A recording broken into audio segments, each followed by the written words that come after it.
Төле би келінін өзі таңдаған. Атақты Төле би: балама әйелді өзім таңдап алып беремін. Байдың байлығына қызықпаймын, бидің билігіне қызықпаймын. Асыл пышақ қап түбінде жатпайды деген. Келінім ақылды болса, балам дана болады. Ердің бақыты әйел деген. Ел сыйлайтын ерді ақылдылықпен адам етіп тәрбиелейтін әйел. Кең жайылған дастарханымен ердің атын шығаратын да әйел. Малына, байлығына қызығып, ешкімге құда болмаймын. Келінді асықпай ел арасынан өзім іздеймін. Бұйрық болып кездессе көрермін. Ырыс, бақыт та, қызыр да әйелде. Әйел қызырлы болса, үйіңнен жақсы адам кетпейді. Мысалы, берекелі үйге кім келмейді? Жақсы әйелдің арқасында ердің даңқы кетеді. Би бол, би болмасаң, би түсетін үй бол деген. Би түскендей үй болу әйелден.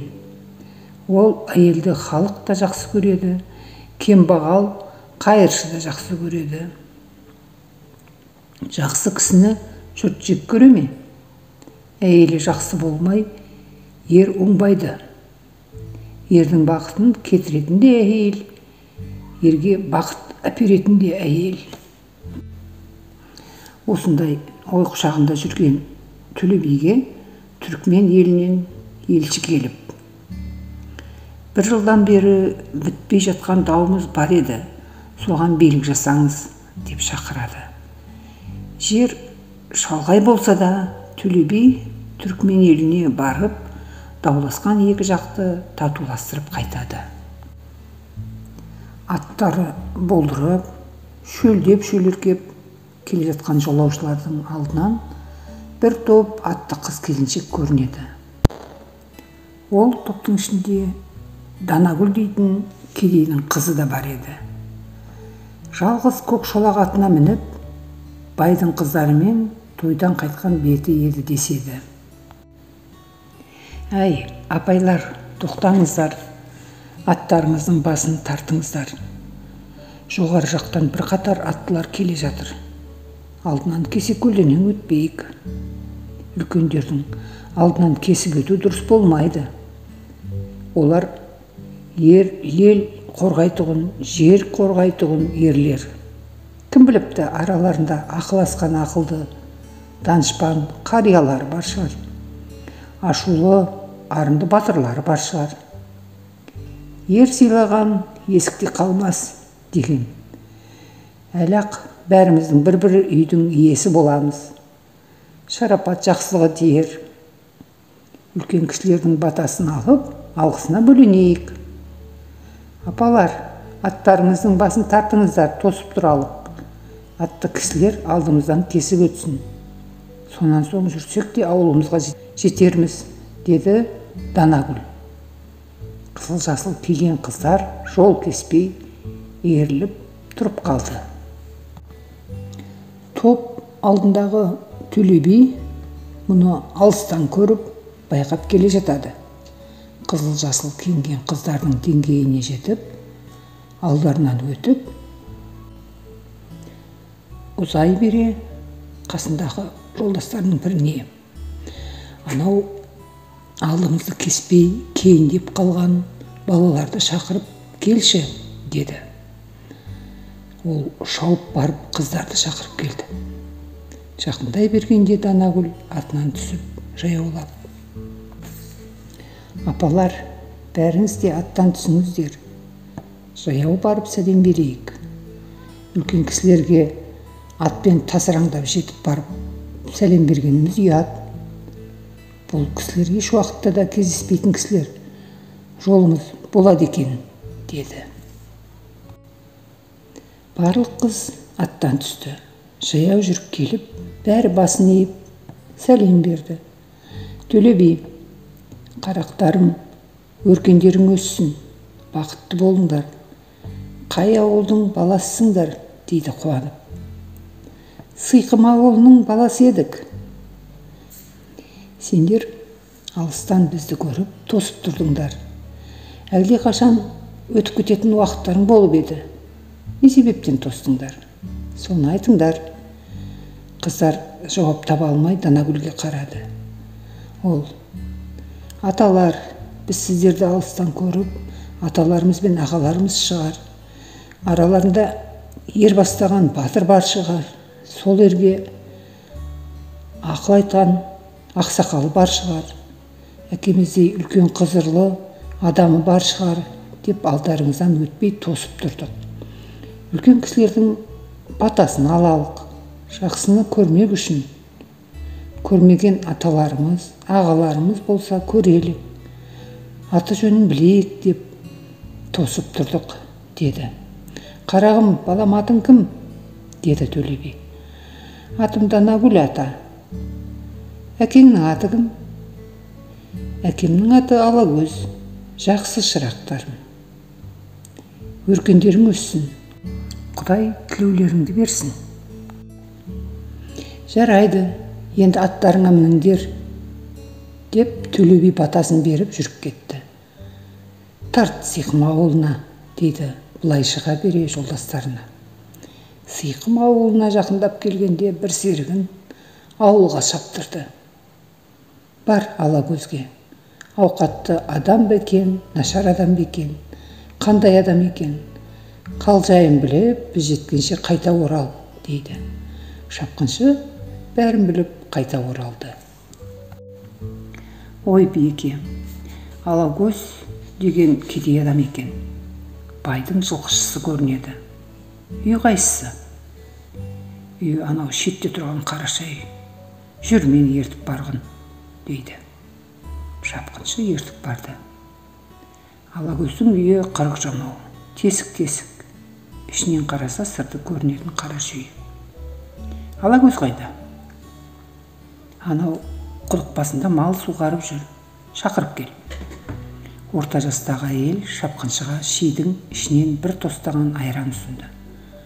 Шөлдеп келген адам айранды тұшына жұтып, басын көтере бергенде үйге ұзын бойлы 35-40-тың ар жақ бер жағындағы жігіт ағасы кіріп келді.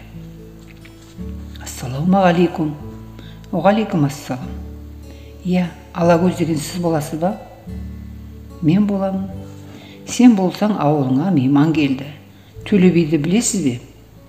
Ойбай, білмегенде ше. Оныңыз не дегеніңіз? Төкеңді кім білмейді? Ол кісіні бүкіл қазақ түгілі, өзбек, қырғыз, қарақалпақ, түркімен түгел біледі емес пе? Ал енді сол төкен мына түркімен жақтан келе жатыр еді. Бүгін сенің үйіне қонақ болады. Қонақты қарсы алуға жағдайың бар ма, батыр? Ойбай, бар жағдайым. Ол кісіні Құдай айдап біздікіне келсе, одан артық бақыт бар ма? Байларға бармай, біздікіне келгеніне 1000 мәрте шүкіршілік етеміз. Ал, қатын, қамдан, байдан бір мал сұрап әкелейін. Шапқыншы қайта шауып кетті. Алакөз де атына мінді. Келін сәлем беріп, Төле биді серіктерімен үйіне әкеп түсірді еді. Алаша, киіз жетпеген жерге қамыс төседі. Үй кісіге толды.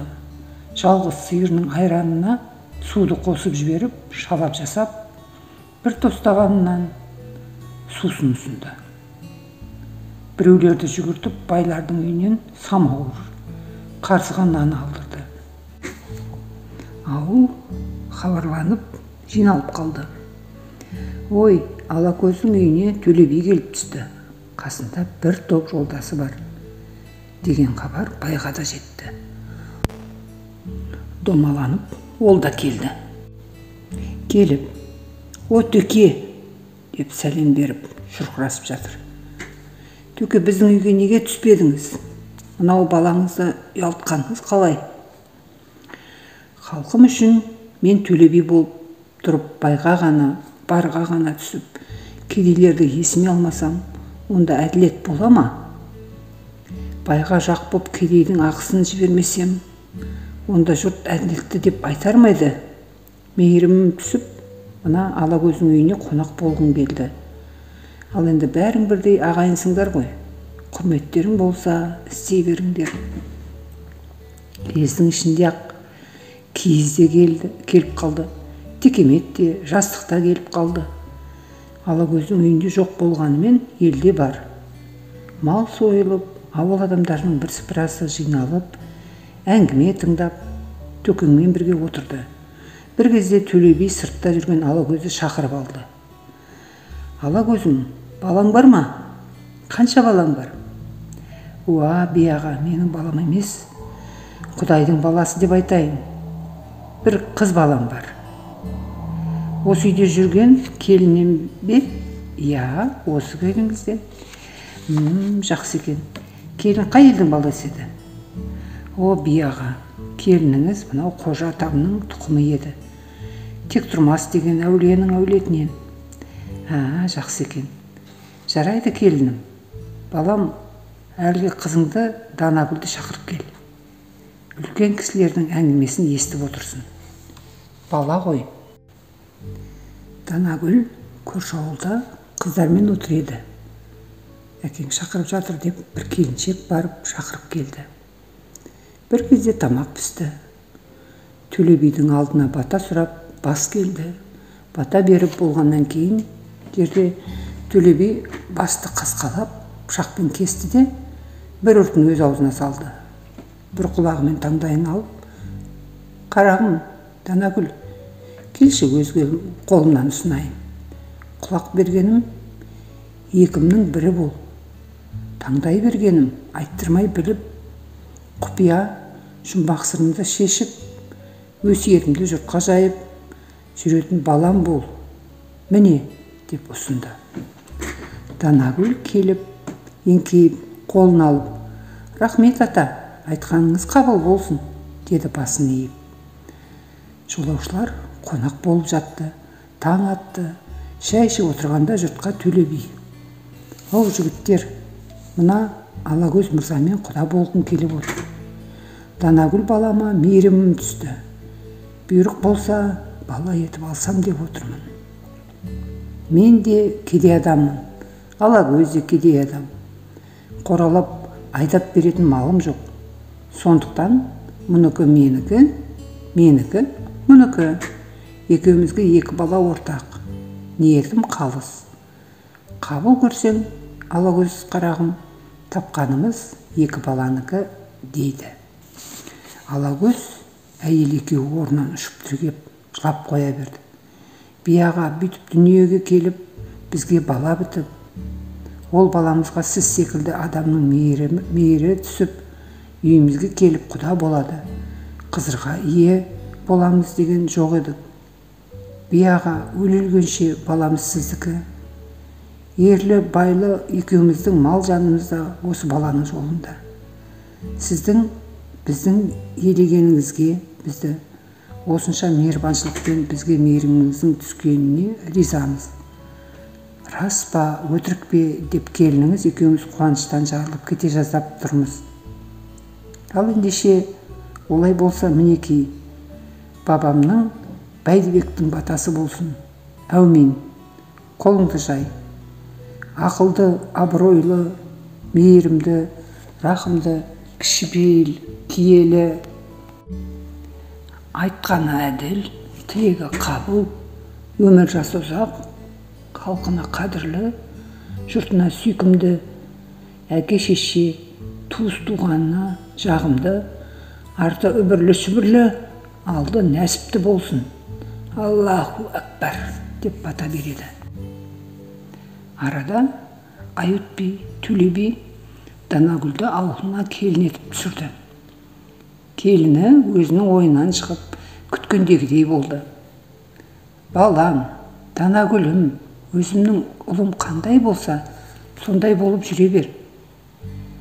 Атаға көрінбей қашып кетуді қой, ол ескірген әдет. Мен болсам, халық үшін жүрген адаммын. Көбінесе түзде жүремін. Үйдің, ауыл, абанның, бәрінің ақылшысы өзің бол, шырағым. Шаруаны да өзің басқар. Тізгін шылбырды қолыңа ал, деп келінін баласындай көріп, титтей нәрсе болса ақылдасып отыратын болады. бір жақтан жолаушылап келсе, үлкен кісідей келініне көрген білгенін айтып, сұрақ қоя сынап, ауылдағы шаруаның жайын әңгімелетіп, үнсіз тыңдап отырады екен. Көп ұзамай-ақ келіні ел аузына ілікті. О, Төкең тегін кісі емес қой. Келінді тауып алды. Шүкіршілік. Келіні ауыл аймақ туғанға түгел ақыл беруге жарайды, десті жұрт. Төкең сыртта алты алашқа билік айтса, Қарадомалақ келіні ауылдағы ағайын туғанға билік еткен дана анаға айналды.